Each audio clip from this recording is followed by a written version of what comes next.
kalau memang cinta itu memang harus diperjuangkan ya, diperjuangkannya adalah ya datang ke orang tuanya gitu kan, nggak peduli mau hujan mau apa mau jauh.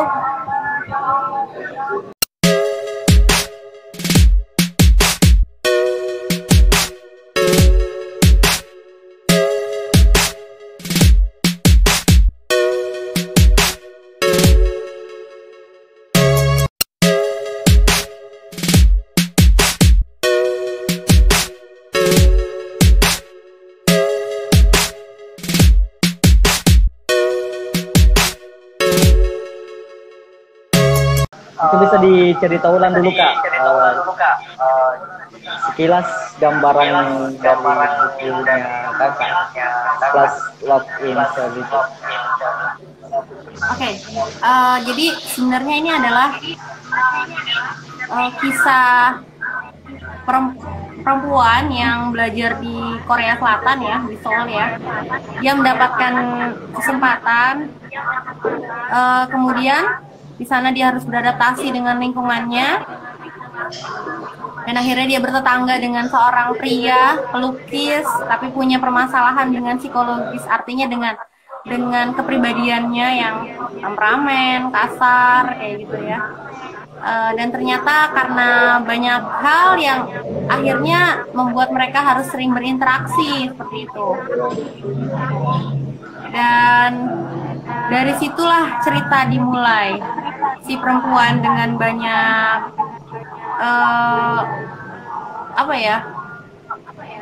banyak mimpi-mimpi yang ingin diraih, si pria juga dengan permasalahan-permasalahan yang harus dia selesaikan, yang akhirnya karena seringnya interaksi itu akhirnya menjadikan keduanya itu terlibat percintaan yang sepertinya tidak diakui kalau bahwa itu percintaan. Iya Kak. Padahal kan mereka berbeda keyakinan, berbeda kebudayaan, berbeda semuanya gitu ya. Konflik besarnya adalah apakah mereka nantinya bisa bersama gitu atau justru memang terpisah karena memang sudah jelas-jelas berbeda. Dan bagaimana si pria ini akhirnya menyelesaikan banyak pertanyaan-pertanyaan di kepalanya ya, dia dengan berbagai permasalahan yang dia hadapi ya, si pria ini. Apakah dia bisa menjadi sosok yang lebih bijak atau memang dia tetap menjadi seorang pria temperamen seperti itu. Laki-lakinya yang berperang dalam itu novel. Iya, tokoh laki-lakinya punya porsi yang cukup besar di novel ini. Punya porsi yang cukup besar. Jadi lebih banyak menceritakan tokoh pencarian si tokoh prianya itu ya. Bukan hanya jadi permasalahan dia tuh banyak antara dia dengan keluarganya, antara dia dengan sahabatnya, antara dia dengan Tuhannya gitu ya, karena si pria ini termasuk orang yang tidak percaya akan Tuhan ya sebelumnya.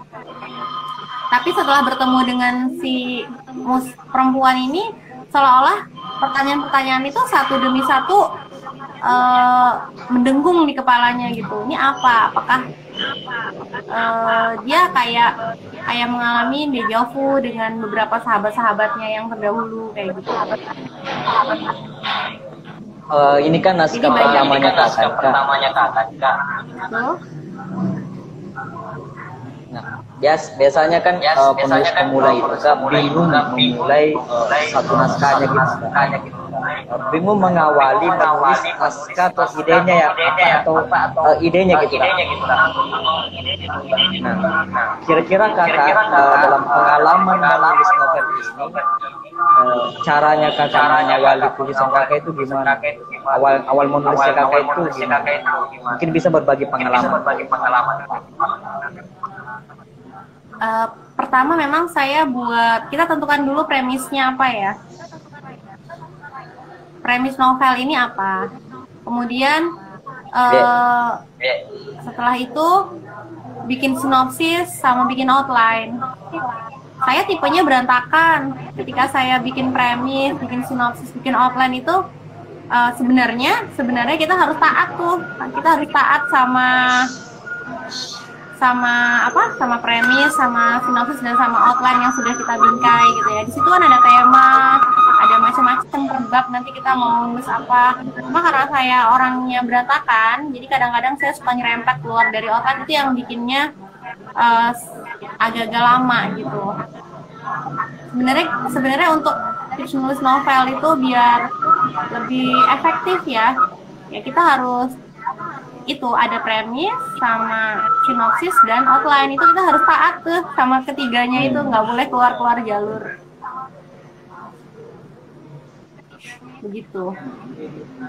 Jadi itu fungsinya itu dia tuh mengerangkeng kita kalau kita mau kemana-mana.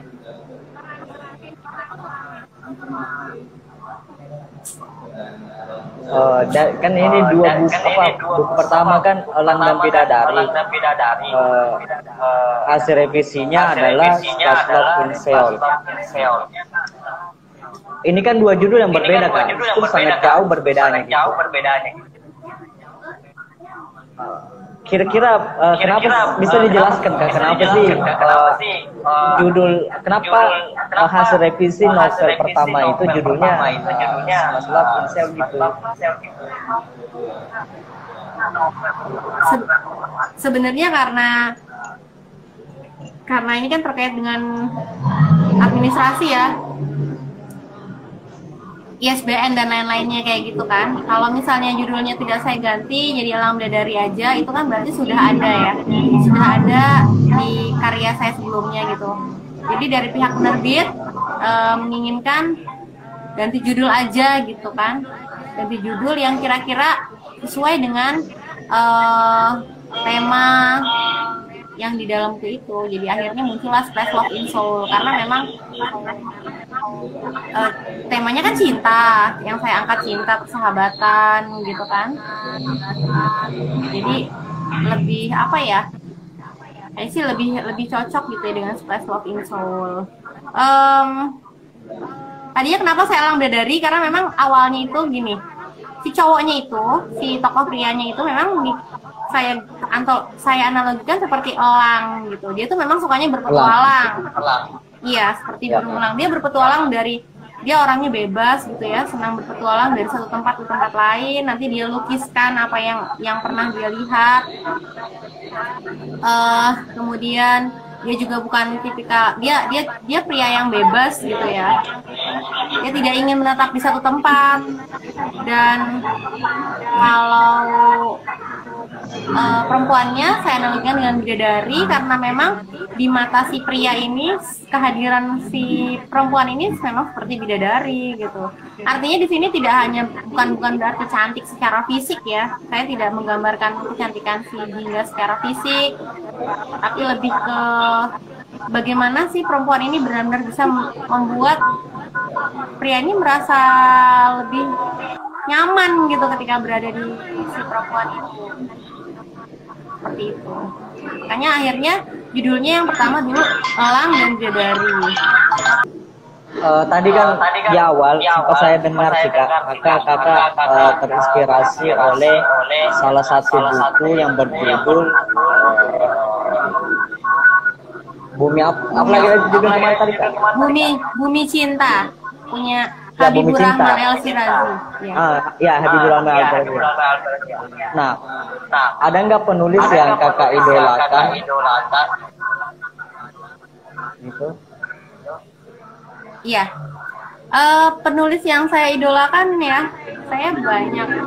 Biasanya setiap saya baca karya penulis, saya langsung ngefans gitu. Kalau dari Indonesia, saya suka ini ya, selain Kang Abik ya, selain Habibur Rahman, saya suka Akmal Nasrey Basral, Kak Akmal Nasrey Basral. Kemudian saya juga suka Pramudia Nantatur ya. Kemudian Romo Mangunwijaya yang burung-burung manyar. Saya ini sukanya yang tua-tua gitu ya, angkatan-angkatan lama. Kemudian Mas Kurnia Effendi yang sekaligus mentor saya sendiri. Dan kalau untuk luar memang saya mengidolakan Haruki Murakami. Ya. Itu. Tapi memang kakak dalam hal membuat karya memang kakak suka genre romance religi gitu ya? Enggak juga, sebenarnya macam-macam. Apa? Kebetulan karena waktu itu kan memang ikutan disuruhnya romance religi ya di Republik. Apa? Salah satu ketentuannya itu temanya itu Islam rahmatan lil alamin dari Republika. Jadi saya tulis romance religi. Tapi saat ini saya sekarang sedang mencoba menceritakan kumpulan-kumpulan cerpen. Sekarang cerpen terbaru yang insya Allah akan launching itu tentang pewayangan. Jadi kisah-kisah di wayang ya, kayak tapi ini bukan berupa novel satu cerita utuh, tapi per cerita putus-putus kayak gitu ya. Jadi kayak ya kumpulan cerpennya kayak anak-anaknya Pandawa yang lebih saya sering ceritakan. Dan juga belakangan saya lagi senang nulis tentang mitologi Yunani yang saya ceritakan ulang. Tapi kalau sekarang kalau menurut pengamatan saya sih Kak, yang kadang diminati itu kadang novel-novel horor, kadang novel-novel yang membangun self development. Itu yang saya lihat sekarang pembaca minati gitu Kak. Iya, betul. Makanya novel ini menurut saya, kacamata saya menilai ini menarik loh Kak, karena laki-laki betul-betul berjuang gitu, mulai dari selesai dengan masalah individunya, serta masalah eksternalnya. Jadi perjuangannya kena banget gitu kalau kita baca ini. Iya, dia sampai dengan perbedaan geografis ya, dia sampai melawan itu gitu kan. Bahkan dia sampai berani mendatangi orang tuanya. Nanti untuk lebih lengkapnya silakan baca sendiri Flat Love in Soul ya. Dia sampai keren. Kan memang kalau memang cinta itu memang harus diperjuangkan ya. Diperjuangkannya adalah ya datang ke orang tuanya gitu kan. Nggak peduli mau hujan, mau apa, mau jauh. Ya itu sih kurang lebih gambarannya seperti itu. Untuk perjuangannya perempuan terhadap laki-laki itu seperti apa sih? Kan biasanya gini nih, banyak sih narasi-narasi yang berjuang, tapi perempuan kadang, apakah perempuan berjuangnya itu hanya sekedar menunggu atau gimana sih? Iya, dia berjuangnya adalah tuh ya, dia hanya membantu meyakinkan kedua orang tuanya ya. Tapi ketika ya dia memang sosok ya perempuan yang nurut sama orang tuanya gitu. Dia tidak berani mendobrak hal itu. Jadi dia hanya bisa sedikit-sedikit memberikan keyakinan sama keluarganya bahwa itu udah salah satu bentuk perjuangan dia yang paling besar, karena selain itu dia sudah tidak bisa lagi melakukan banyak hal. Kecuali ya konflik perempuan dengan orang tuanya. Ada konfliknya ada. Keren. Konfliknya ada memang. Tapi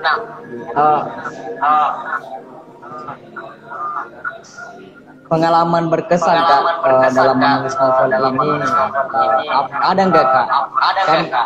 Kan beberapa orang sih Kak, beberapa penulis novel kadang kalau menulis novel itu kadang bikin nangis. Gitu. Kalau kakaknya sendiri dalam membuat novel paling berkesan itu di bagian mana? Bagian banyak yang berkesan. Jadi salah satu tips saya untuk bisa masuk ke dalam cerita biasanya saya seolah-olah bagian dalam cerita itu, jadi emosi saya ikut bermain kayak gitu ya. Misalnya ketika si perempuannya itu kena marah dengan sama profesornya gitu ya, dan juga merasa terasing. Saat itu pun saya harus merasakan itu, kesakitan, kelelahan dan sebagainya. Saya seolah-olah saya terbawa. Kemudian saat si prianya itu bermasalah dengan kakaknya, ya mereka sempat baku hantam gitu ya. Saya merasakan emosinya, dan ketika si prianya itu kehilangan sahabatnya, sahabat yang sangat dekat buat dia, itu saya sampai menangis gitu nulis itu. Benar, saya berusaha untuk, makanya ketika saya menulis, saya hanya ingin menulis yang saya suka. Terus terang, bukan yang mohon maaf, saya juga nggak bisa mengikuti misalnya selera pasar gitu ya, walaupun tapi kalau saya nggak suka, saya nggak bisa masuk nulisnya.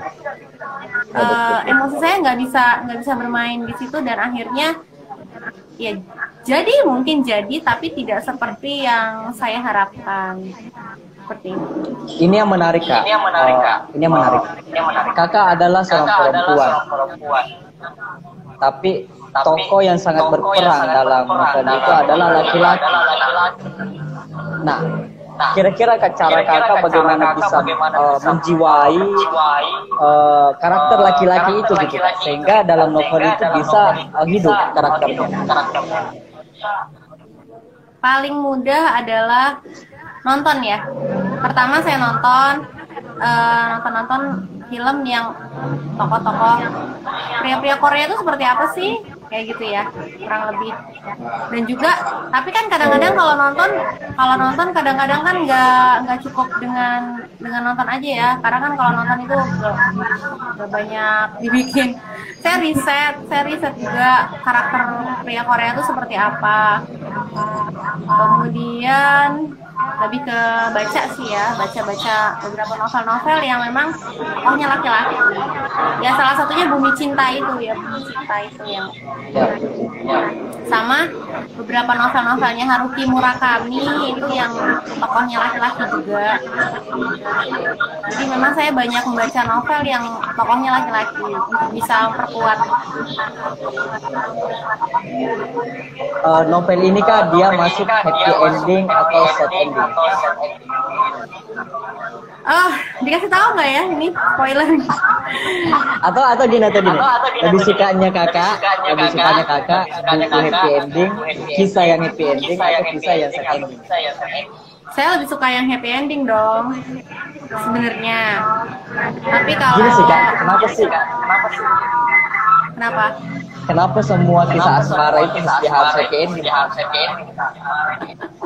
Saya kadang bingung gitu loh Kak, banyak novel itu ujung-ujungnya happy ending.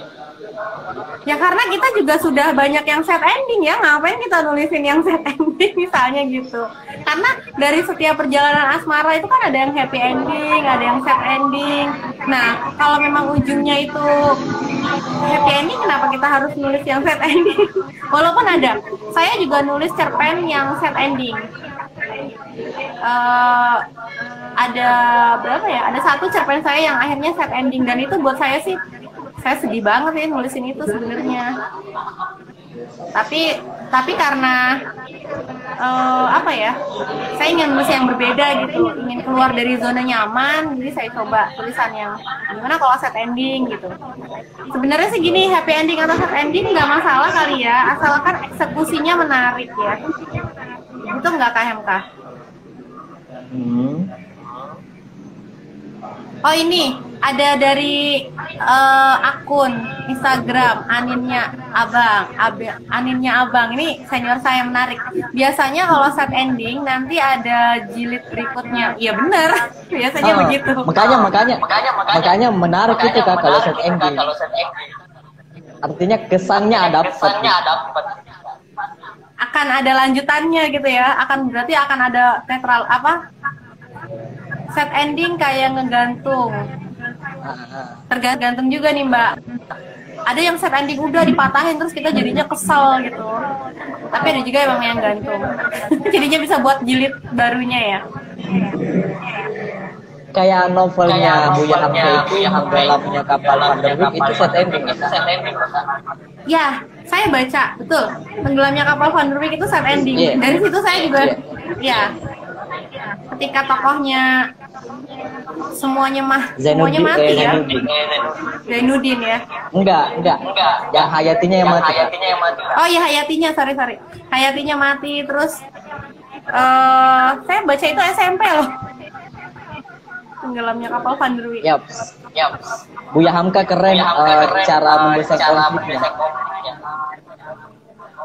Kalau dilihat dari sinopsis bukunya kakak, di mana perbedaan lah yang menghalangi kisah mereka. Dan saya rasa menarik kalau ini kak novelnya kakak. Kalau boleh tahu kak, untuk bisa mendapatkan novel ini di mana? Iya, untuk bisa mendapatkan novel ini, karena kebetulan saya kan sold ya, saya belum cetak lagi gitu. Karena kebetulan saya juga lagi ngurusin beberapa hal gitu. Jadi ini kalau memang insya Allah memang akan saya cetak lagi, ini bisa langsung hubungi saya, atau saya bekerja sama dengan toko buku intelektual Muda Book ya, Kak Hamka ya. Siap. Tinggal kami tunggu konfirmasinya kakak aja gitu. Kalau sudah ready. Siap. Nanti berapa? Karena bukunya kebetulan modelnya saya PO kan ya, saya sistem PO kan. Iya kak, iya. Jadi nanti siapa yang pemesannya gitu, nanti tinggal ditulis berapa eksemplarnya, baru kami cetak. Seperti itu. Bisa dikitu nanti kan, nanti YMB bantu untuk promosi ini PO-nya. Iya, terima kasih. Oke, kita lanjut lagi kak ya. Ya, baik. Dalam proses menulis novel, ada nggak kesusahan yang biasa didapati? Kenapa? Dalam menulis novel kak, ada nggak kesusahannya gitu? Ada, banyak. Pertama adalah menjaga mood gitu ya. Karena novel itu kan energinya besar, effortnya juga besar.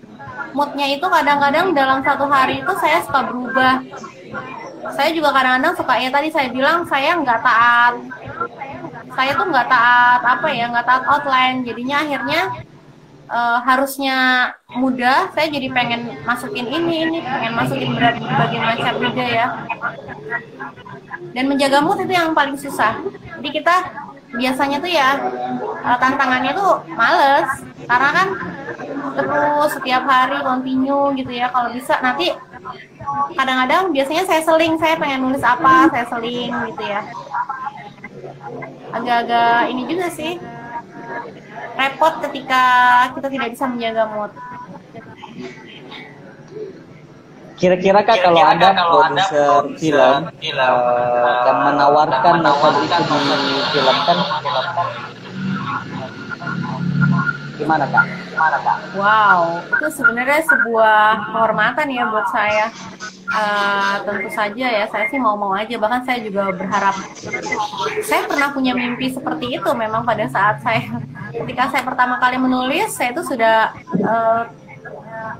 apa yang saya visualkan apa yang saya ada di gambaran kepala saya itu, ini seperti adegan film nih kayak gitu. Cuma saya menceritakannya lewat cerita. Ini ada katanya senior saya nih, menjaga mood siapin cemilan depan laptop gitu Kak Hamka.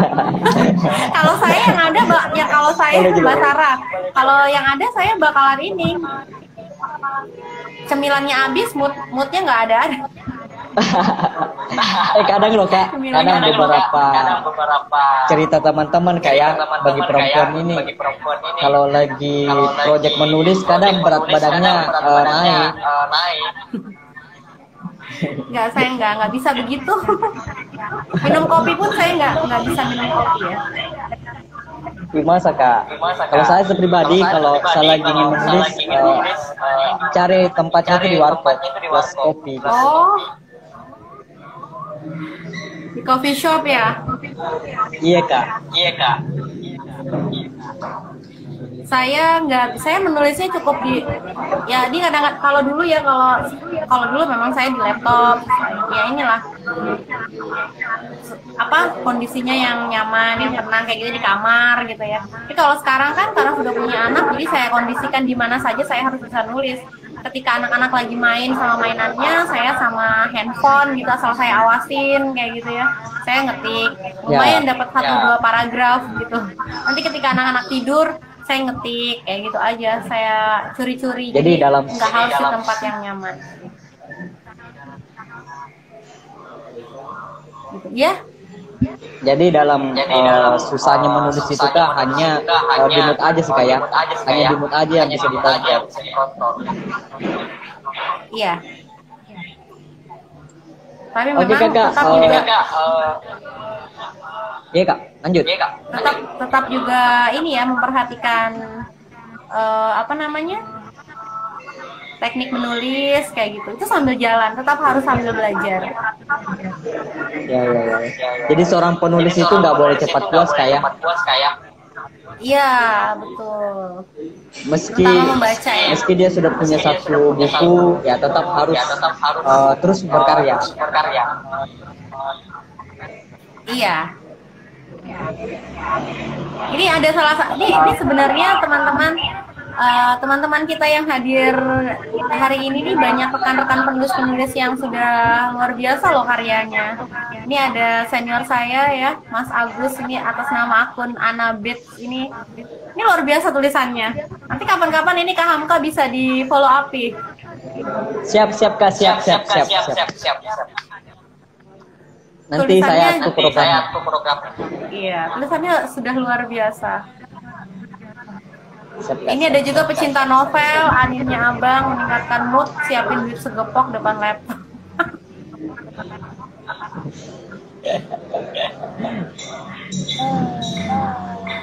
Ya. Kira-kira kak, menurutnya kakak ini yang cocoknya pembaca yang cocok yang baca bukunya kakak itu kalangan siapa? Iya, ini karena agak dewasa. Rumah tangga.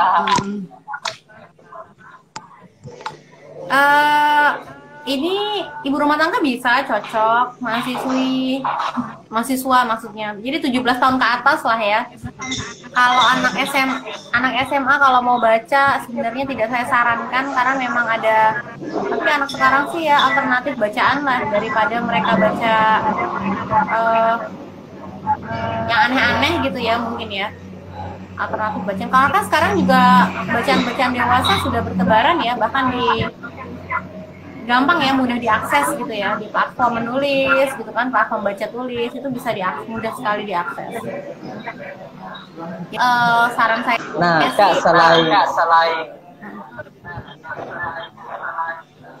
selain orang-orang mengikuti novelnya kakak, karya fisiknya kakak, kakak juga aktif menulis. Ada nggak aplikasi yang kakak gunakan untuk menulis? Ya, saya sekarang aktif menulis di Opinia, platform media sosial baru punya anak bangsa ya, namanya Opinia. Saya fokus di situ. Kak Hamka juga ya, fokus di Opinia. Nah, kalau Kak Hamka tulisannya banyak gitu, maksudnya di mana-mana tersebar. Tapi Opinian juga. Kalau saya memang tadinya saya banyak menyebar tulisan di beberapa platform, cuma kayaknya sekarang saya lebih fokus di Opinia. Saya juga palingan di situ kak, untuk memang yang menulisnya itu di Opinia. Palingan kalau yang lain-lain itu media sosial aja sih. Ya, apalagi ini Opinia nanti ke depan pembaca juga dapat reward Kak Hamka. Ya gak, yang begitu kak, sistemnya bakal begitu ke depannya. Ya, menarik ya.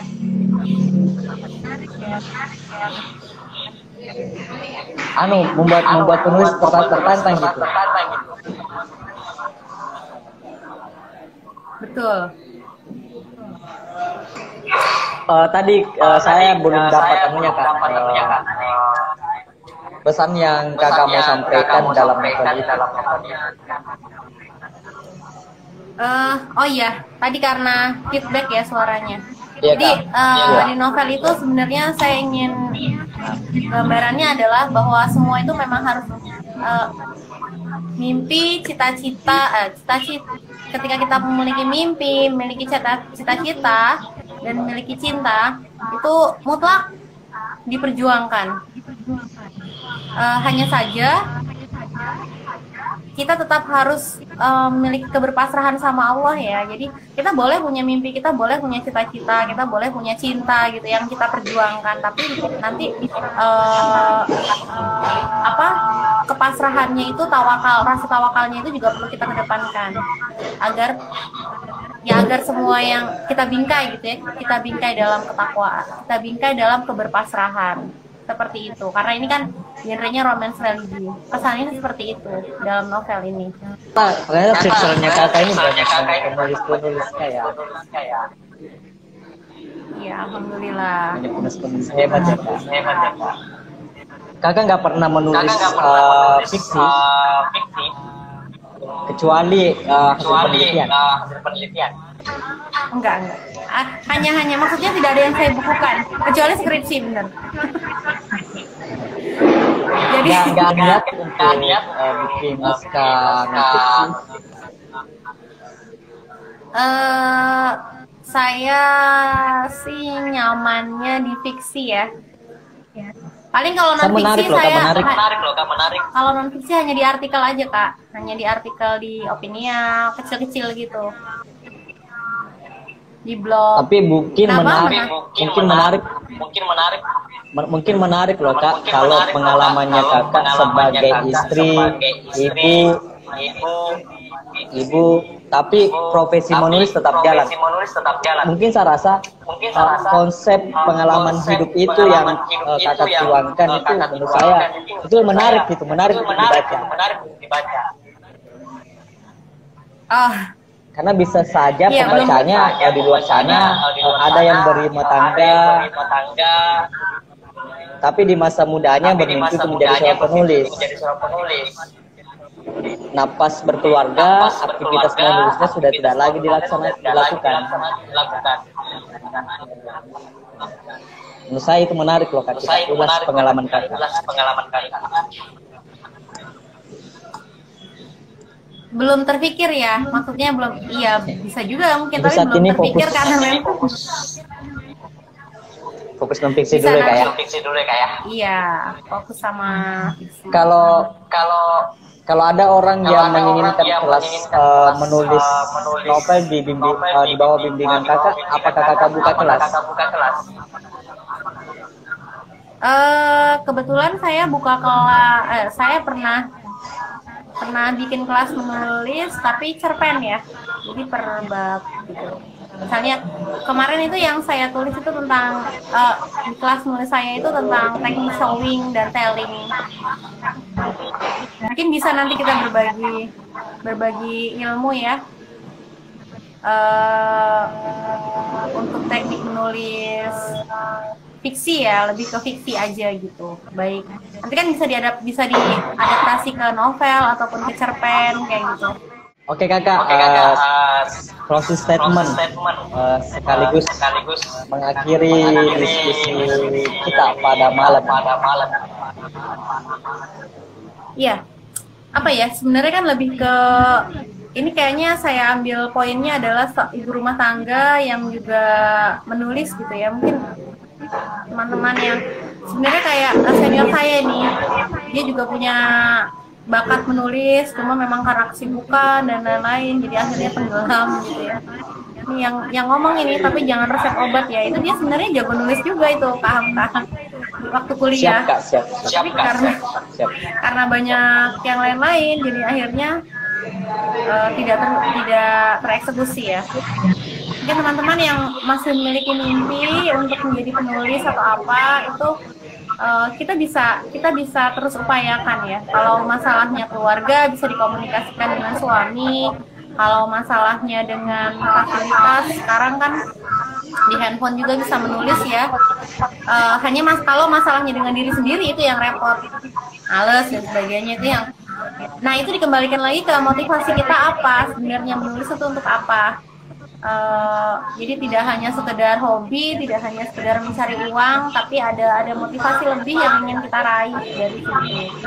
Mungkin kalau kita sudah memiliki motivasi yang kuat, kita jadi rasanya kok ya sayang-sayang gitu kalau kita enggan untuk menulis gitu ya, melepaskan dari menulis seperti itu. Terima kasih sudah membersamai kita di malam hari ini. Jujur Kak, terus terang saya secara pribadi sangat mendapatkan edukatif, jadi mewakili teman-teman yang ada di EMB mengucapkan banyak terima kasih kepada Kak Puput ini sudah menyediakan waktunya untuk berbagi bersama kami. Saya juga terima kasih untuk IMB ya, sudah memberikan kesempatan kepada saya untuk berbagi.